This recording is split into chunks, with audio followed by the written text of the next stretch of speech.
Every morning she demanded tears. Not rain, not water from rivers, but the sorrow of her servants. Bottles filled with grief, sorrow squeezed from trembling hands, eyes forced to weep, were brought to her chamber. With deliberate slowness she poured them over her skin, murmuring prayers that misery cleansed her in the eyes of God. Servants trembled, knowing refusal meant pain or disgrace. Their sobs became her ritual, their suffering her vanity. Court scribes noted the strange obsession, whispering in fear about a queen who bathed in anguish. Nobles wondered, was it devotion, madness, or something darker? By night the palace echoed with soft weeping, yet the queen slept serene, her face radiant with the terror of others. And the question lingered, what drives a ruler to make sorrow her mirror, and why did no one stop her? The palace soon became a chamber of silent terror. Servants learned quickly, their tears were currency, their sorrow a requirement. Each morning the queen's attendants, women and men alike, were summoned to the private chambers with trembling hands and downcast eyes. Those who faltered, who could not summon grief on demand, were punished with whispered threats, menial labor, or public humiliation. The collection of tears was no simple act of obedience. It became a ritualized performance, a daily theater of anguish where every drop mattered. Courtiers recorded the precise methods, bowls and crystal bottles arranged in careful rows, each labeled with the servant's name, the quantity of tears collected, the time of day. The queen, ever meticulous, inspected each vial personally. She would swirl the liquid between her fingers, raising it to the light, murmuring incantations or prayers, as if the depth of suffering could be measured, purified, and transferred to her own visage. Servants described trembling as she applied the tears to her face, tracing lines over her cheeks, forehead, and lips with a reverent, almost sacred precision. Some claimed they heard her whisper to the liquid, "Show me your sorrow. Let me shine with it." The palace walls, once grand, echoed with muffled cries, but the queen remained serene, flawless, radiant, untouched by the torment she commanded. Historians later pieced together fragments from letters and diaries hidden beneath floorboards. One maid wrote of waking at dawn, rubbing sleep from her eyes, and feeling a cold dread grip her as she was reminded of her duty. The queen waits, her eyes pierced before mine. I must weep even if my heart feels empty. The tears are her altar. Another record noted the queen's obsession with specific emotions. Fear, longing, sorrow, even regret were collected separately, with bottles arranged in order of intensity. The more profound the suffering, the more prized the liquid. A whisper ran through the servants. The queen's skin would glow brighter if the anguish was pure, if it was true,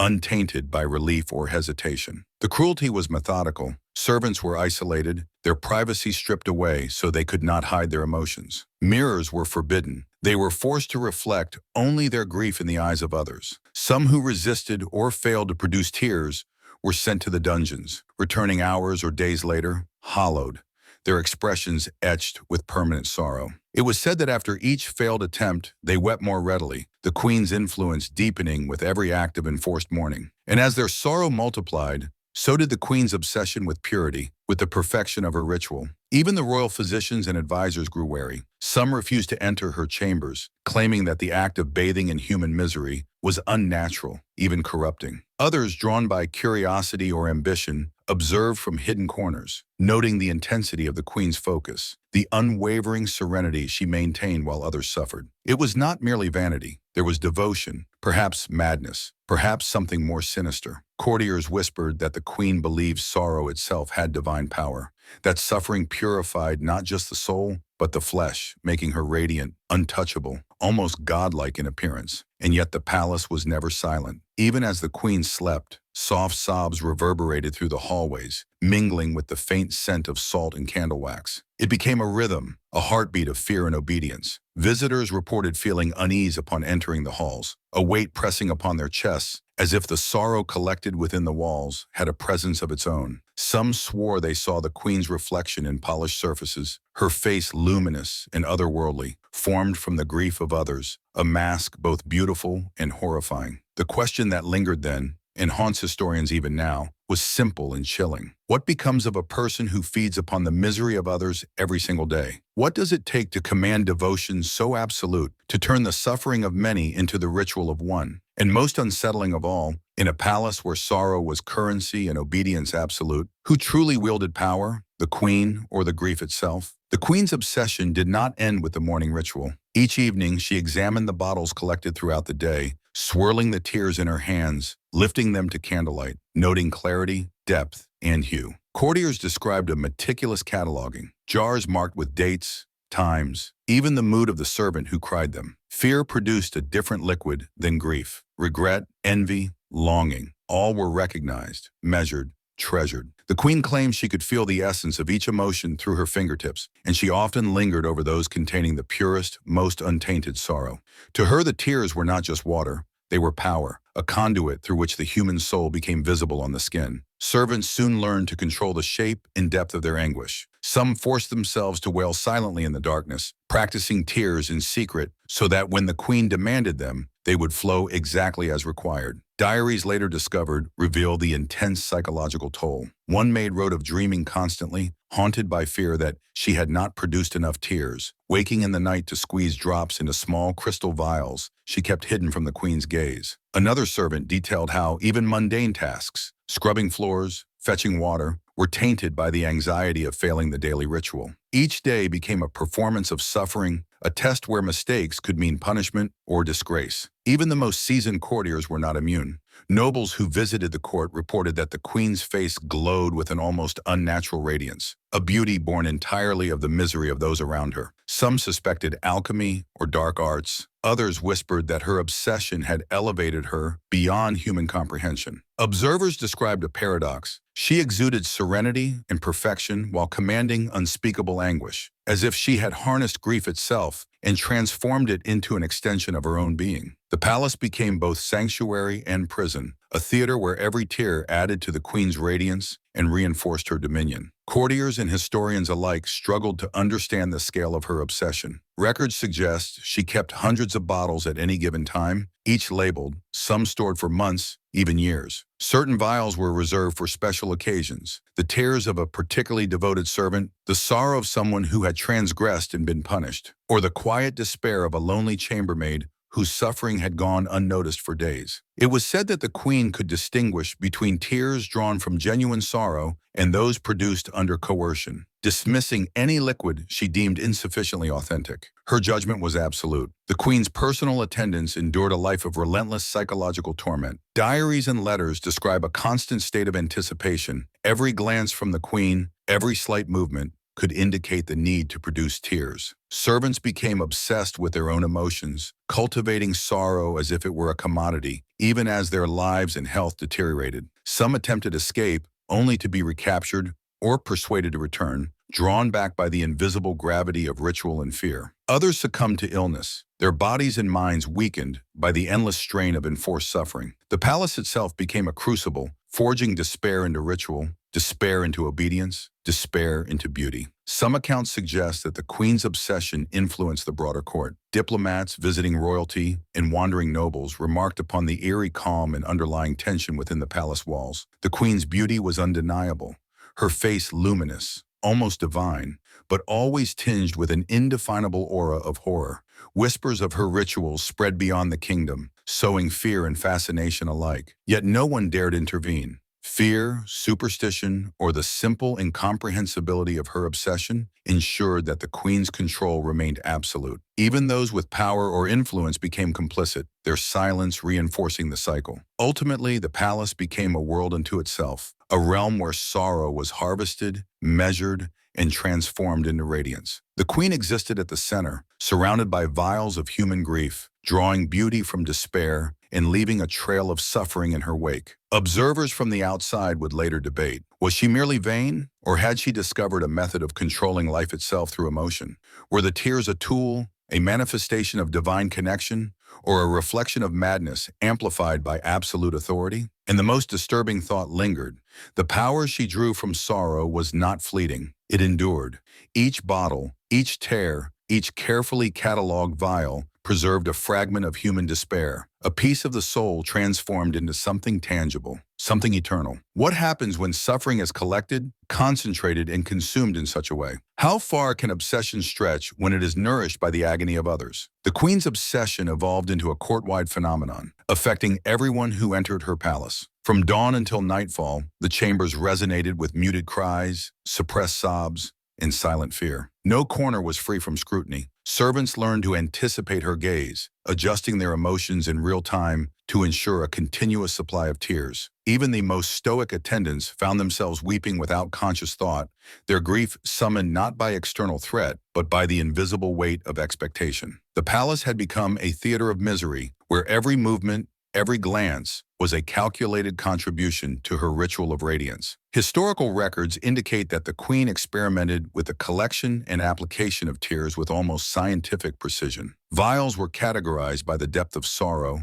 by the source of anguish, and by the emotional resonance contained within. Fear produced a trembling, almost electric quality. Grief yielded a heavier, more viscous liquid. Longing and regret shimmered differently in candlelight. The queen would test each vial against her skin, applying one after another, murmuring prayers or spells that were never recorded in full. Servants described watching her hands glide over her face, tracing patterns with tears as if drawing the contours of power itself. The act was mesmerizing, horrifying, and inescapable. Courtiers, diplomats, and visiting nobles reported the duality of the queen's presence, terrifying in her demands yet mesmerizing in her appearance. Her face, luminous with sorrow distilled from hundreds of human lives, radiated an unnatural beauty. Observers found themselves drawn to her, simultaneously captivated and horrified, as if the energy of collected grief extended beyond the walls of the palace and into the minds of all who entered. Some whispered that the queen had discovered a secret alchemy, converting human suffering into life force, divinity, or power beyond comprehension. Others insisted she was mad, a tyrant whose vanity had warped into ritualistic cruelty. Yet madness alone cannot explain the precision, the method, and the scale of her obsession. Diaries recovered from hidden chambers reveal the painstaking routines endured by the queen and her attendants. Servants described being woken at odd hours to produce tears on demand,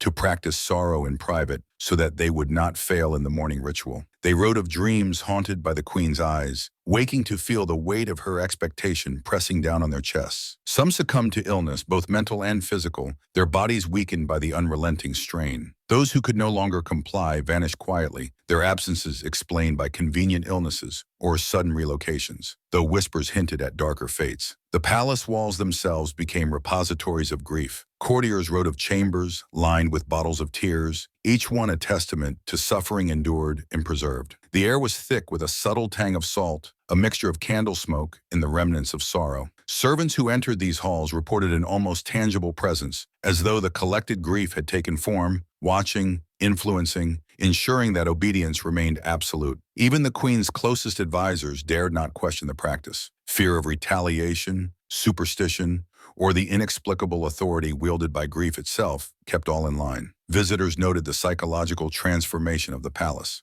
Those who entered without knowledge of the queen's rituals quickly learned, through instinct or subtle cues, that sorrow was mandatory. Emotions became performative. Tears were summoned, calibrated, and stored. The line between authentic grief and forced performance blurred until it no longer mattered. The queen's obsession had created a culture where suffering was both currency and law, obedience and art intertwined, cruelty and devotion inseparable. Scholars analyzing these events centuries later remarked on the paradox of beauty and horror. The queen's face, washed daily in the distilled misery of others, remained flawless and radiant.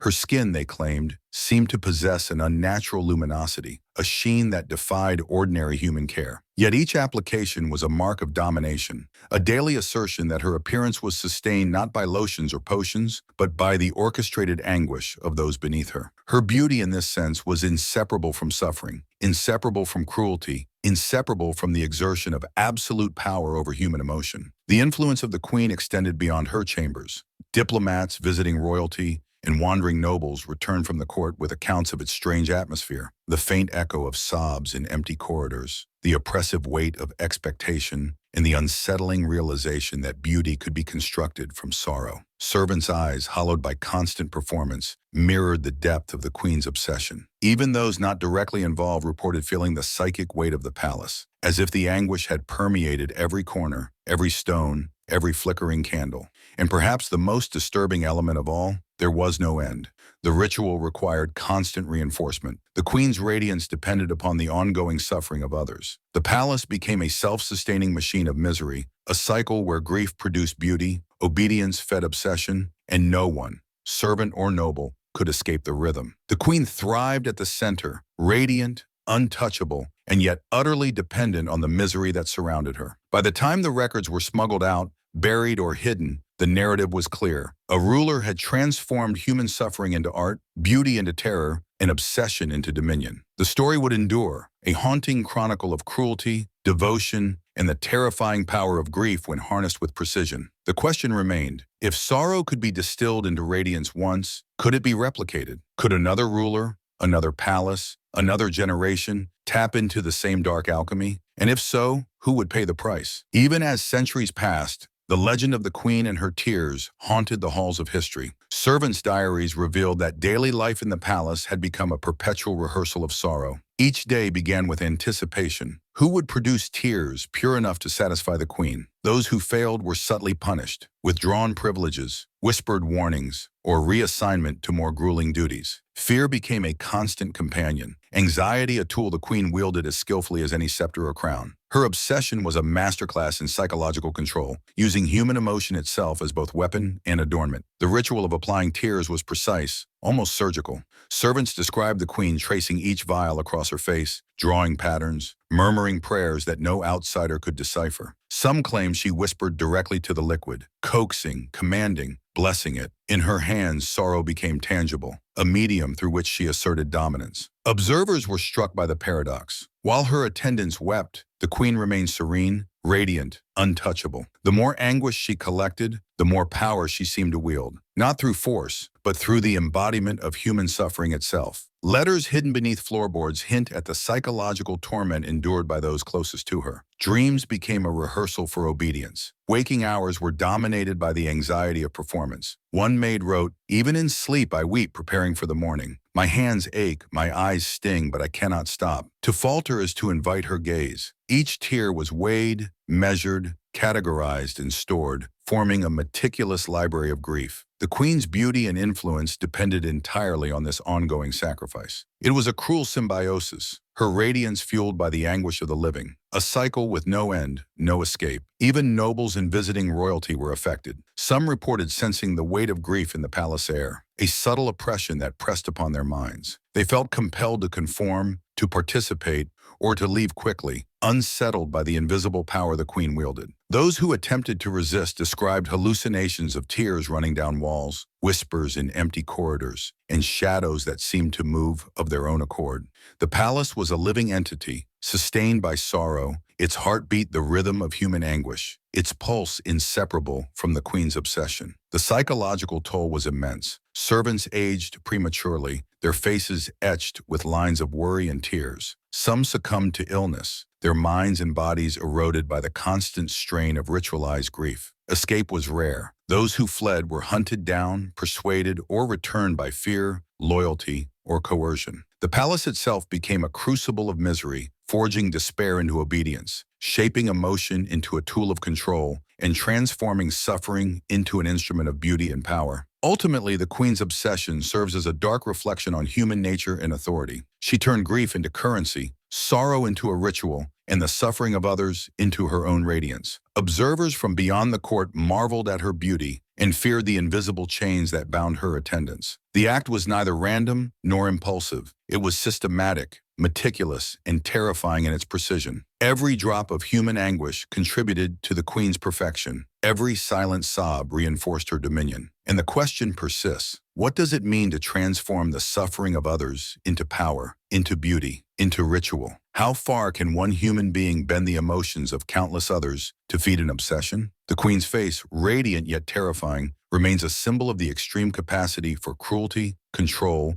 and psychological dominance, an enduring reminder that beauty and suffering in the hands of the powerful are inseparable. The queen's obsession cast a long shadow, one that extended far beyond the chambers where tears were collected. Even those who were not direct participants felt the weight of her ritual. Courtiers described an atmosphere thick with tension, where every glance and gesture carried significance, where silence could be as punishing as punishment itself. Servants' lives became measured not in hours or days, but in drops of sorrow, each one a testament to their obedience, each one sustaining her radiance. Survivors' accounts reveal the insidious nature of the queen's control. She did not need to command with swords or threats alone. The fear of failing her ritual was enough to enforce compliance. Some servants became skilled at producing tears on cue, training their emotions like performers rehearsing for a show. Others were paralyzed by anxiety. Their inability to weep adequately met with subtle, lingering reprimands that left permanent scars on body and mind. The act of weeping became both survival and servitude, a daily reminder of power wielded with terrifying efficiency. Even her closest advisors were entranced and terrified in equal measure. Letters from visiting nobles describe the unsettling duality of the queen: beautiful, composed, almost divine in appearance, yet monstrous in her demands. Her face glowed with an unnatural luminosity, a radiance born of collective anguish. Observers felt the paradox keenly. How could one human so calmly draw power from the suffering of others? And yet no one openly opposed her. Fear, superstition,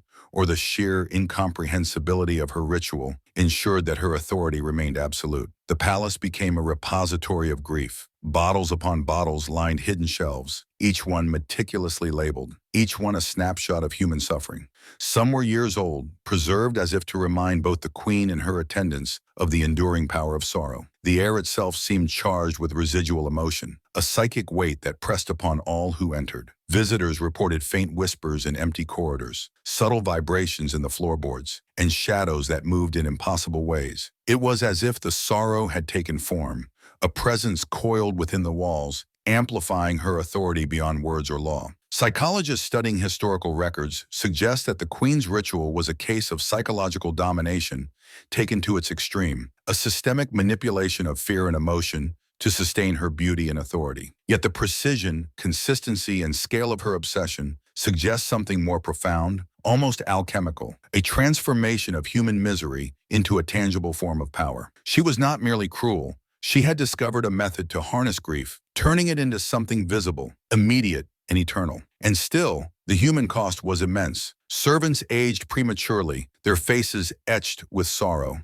Many fell ill from stress and fatigue. Others became withdrawn or silent, their identities consumed by the act of producing tears. Even those who survived were forever marked by the experience, their memories haunted by the queen's gaze and the endless ritual that had defined their existence. The palace itself became a living record of despair, a monument to obsession, a testament to what happens when cruelty is codified into daily practice. The unsettling truth endures. The queen's radiance depended entirely upon the suffering of others. Beauty, control, and obsession became inseparable. And the question that haunts every record, every diary, every whisper of her story remains: if sorrow can be harnessed in such a way, if grief can be collected and transformed into power, what prevents another from discovering the same method, from repeating the same cycle elsewhere at another time? The queen's palace no longer exists, yet her presence lingers in the stories, whispers, and preserved fragments of her ritual. Bottles of tears may have been lost to time, yet the echoes of grief remain, a haunting testament to what human obsession can cultivate. Servants, long gone, are remembered not for who they were, but for the sorrow they produced, an invisible currency that sustained beauty, power, and madness in equal measure. The palace, though vanished, continues to pulse in memory, as if the grief collected there has taken on a life of its own,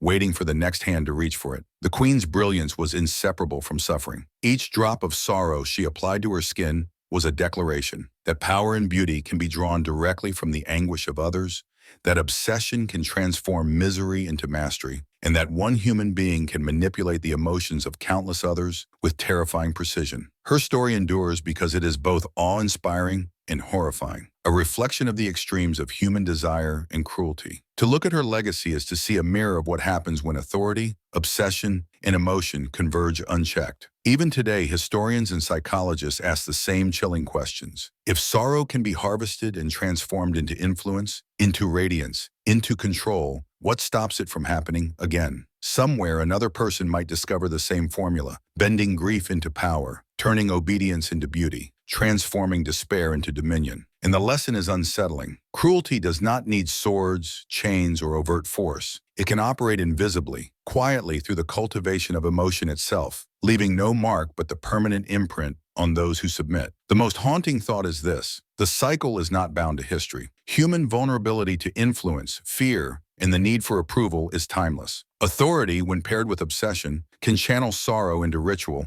obedience into art, suffering into radiance. The Queen's story serves as a warning. When grief is mined, cataloged, and consumed, it becomes more than a personal tragedy. It becomes a tool, a weapon, and a legacy. And so we are left with a final, unsettling question. If beauty and power can be forged from the tears of the innocent once, might it not happen again? Somewhere else, to someone else, in another palace, another age? The bottles may be gone, the palace crumbled, yet the method endures. The echoes of sorrow, carefully collected, have a rhythm that refuses to die. They wait, they whisper, they watch. And the cycle of grief, obedience, and radiance may yet repeat endlessly in the hands of another who knows how to listen.